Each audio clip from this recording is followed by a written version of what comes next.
Thank you to all the reps and senators that have joined us today. General Officer, General Treasurer Seth Magaziner is here.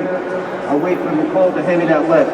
I just want to raise your hand if you know someone who's had COVID. Raise your other hand if you've had COVID.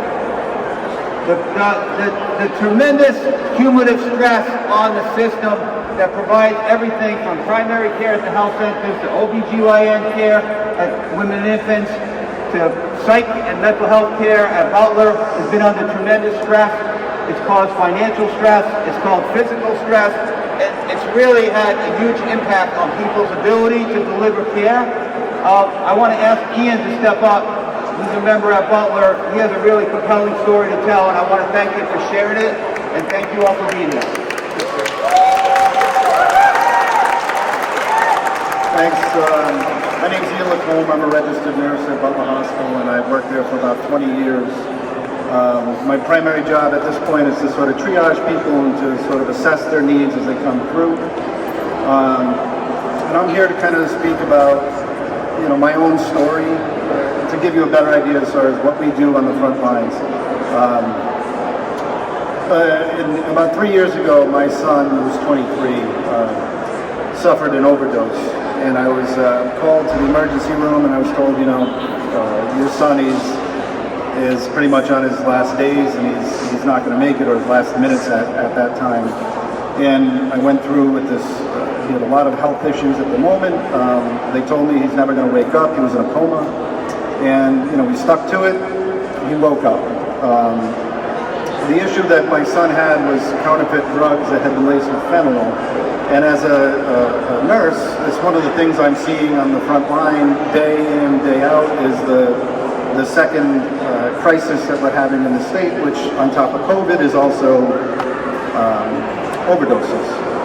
We have a situation where more people in this country have died of overdoses in the last year than through gun violence and motor vehicle accidents combined. And that is a terrible statistic that we're living with.